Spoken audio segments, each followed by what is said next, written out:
Hello everyone, welcome back to my channel Anukrish. তো আমরা গেছিলাম শান্তিনিকেতন পৌষ মেলাতে।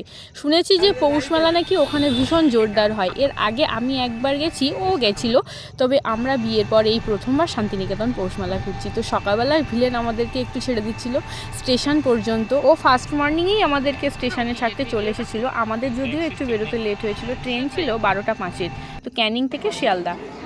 তো চলো দেখা হচ্ছে শিয়ালদা স্টেশনে। আমরা চলে এসেছি এখানে 12টা 5-এর ট্রেন, অনেকটা আগেই চলে এসেছি, প্রায় 11টা 15-20 দিকেই আমরা স্টেশনে পৌঁছে গেছি। 12টা 5-এর লোকালে আমরা যাব, গড্ডা লোকালে। যেহেতু একেবারে 4 ঘন্টার জার্নি, সেই জন্য আমরা একটু হালকা করে টিফিন করে নিয়েছিলাম।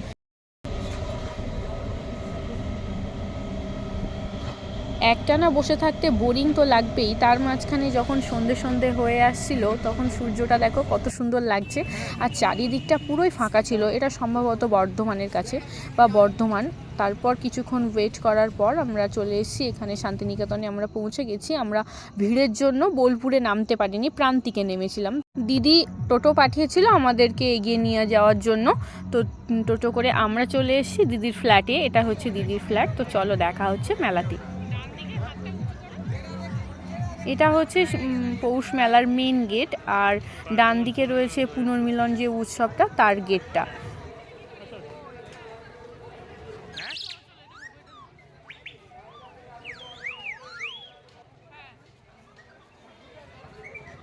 মেলাটা শুরু হয়েছিল 23 তারিখ থেকে, আর আমরা গেছিলাম 26 তারিখ। যাওয়ার কথা ছিল 25 তারিখ, কিছু কারণবশত ওটা 26 তারিখ আমরা ওখানে গিয়ে পৌঁছেছি। আর এটা হচ্ছে 26 তারিখের রাতের সিন। ভিড়টা শুধু একবার দেখো, চারিদিকে মানে ফোনটা বের করতেও ভয় লাগবে যে এই বুঝি কেউ না হাত থেকে নিয়ে চলে যায়। তার চারিদিকে কিন্তু প্রচুর প্রচুর স্টল, মানে দেখে শেষ করা যাবে না। আমরা সেই দিনটাতে ঘুরে একটা সাইটও কমপ্লিট করতে পারিনি। 3টে দিনই আমরা মেলাতে ঘুরেছি, কিন্তু তবুও মনে হচ্ছে যেন এখনও অনেক জায়গাতে আমরা যেতে পারিনি, অনেক স্টল আমরা দেখতে পাইনি। তো যাই হোক, আমার লাইফে এটা মানে স্মৃতি হয়ে থাকবে। এত বড় মেলা, মেলার মধ্যে সব থেকে বেশি আমার যেটা ভালো লেগেছে সেটা হচ্ছে ওই নাগরদোল্লাটা। ও জাস্ট ওয়াও। আর দোকানগুলো দেখো, মানে শুধু ঝুড়ি ঝুড়ি পয়সা নিয়ে যেতে হবে আর কেনাকাটা করে বাড়ি ফিরতে হবে, এছাড়া আর কোনো কাজ নেই। তো চলো তোমরাও দেখতে থাকো।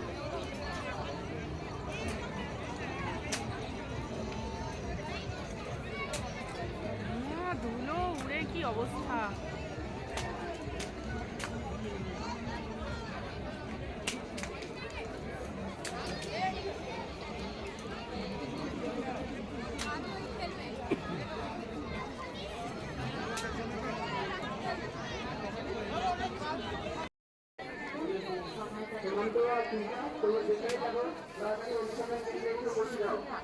আর ওখানকার এই যে কাজ, মানে সমস্ত কিছুটাই হাতের কাজের উপর, ব্যাগ থেকে শুরু করে তোমার শাড়ি, কাঁথা স্টিচের কাজ থেকে শুরু করে, এগুলো তো মানে কমন বিষয়।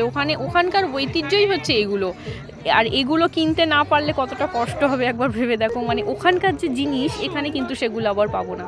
এই যে স্টলটার মধ্যে এগুলো দেখছো, এগুলো এই যে ছোট ছোট পাখিগুলো না, মানে এমআরপি রয়েছে 1 থেকে 1,500 টাকা করে। মানে দেখলে জাস্ট মনে হবে যেন কত টাকা দাম হতে পারে, নিয়ে চলে যাই, কিন্তু না, প্রচণ্ড দাম, প্রচণ্ড দাম। তবে হ্যাঁ, অবশ্যই কাজের উপরে দামটা নির্ভর করে। আর এই যে শাড়িগুলো দেখো কত সুন্দর। ওখানকার ওই ইক্কত, খাদি, কাতান, এই সমস্ত জিনিসের উপরেই কিন্তু স্টলগুলো বসে। শাড়ি, ব্যাগ, জুয়েলারিও পর্যন্ত হ্যান্ডমেড কত রকমের রয়েছে। এগুলো হচ্ছে কচুরি পানা দিয়ে তৈরি। মানে এই স্টলটার ভিতরে আমরা অনেক পরে ঢুকেছি, কিন্তু এত ভালো লাগছে যে কচুরি পানাগুলো আমরা কখনো ভাবিই না যেগুলো কোনো কাজে ইউজ করতে পারবো। এগুলোকে দেখো কত সুন্দর করে বানানো হয়েছে। আর এটা ছিল হচ্ছে, এগুলো এক একটা স্টল অনেক জায়গাতেই রয়েছে, অনেক বড় বড় স্টল, তার মধ্যে কিছু কিছু দর্শনীয় জিনিস রয়েছে, এবং এখানে স্মরণসভাও ছিল। আর এই যে সাইটটা দেখছো, এটা শুধুমাত্র শিশুদের জন্য, শিশু প্রাঙ্গণ বা অন্য কি একটা নাম ছিল, যাই হোক শিশুদের জন্যই ছিল সমস্ত কিছু। মিকি মাউস থেকে শুরু করে বাচ্চাদের নাচ গান অনেক কিছুই হচ্ছিল। ছোটদের যা যা জিনিসগুলো মেলাতে হয় সেগুলো এখানে ছিল। আর এটা সম্পূর্ণ ছিল চটের উপর স্টলটা, মানে ন্যাশনাল জুট বোর্ড ছিল এই স্টলটার নাম। তো এত সুন্দর সুন্দর কাজ, হাতের কাজ থেকে শুরু করে চটের উপরে ব্যাগের ডিজাইন, ও মানে না দেখলে এটা হয়তো কখনো বোঝানো যাবে না। তবে আমরা নিয়েছি দুটো জিনিস, খুব ভালো সুন্দরও লাগছে দেখতে। আর এগুলো দেখো, এগুলো কিন্তু চটের উপরেই ডিজাইনটা করা, কত সুন্দর।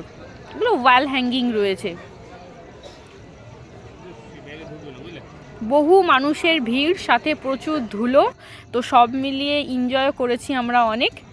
আর হ্যাঁ, যারা যারা আমার চ্যানেলে নতুন তারা অবশ্যই আমার চ্যানেলটা সাবস্ক্রাইব করে দিও।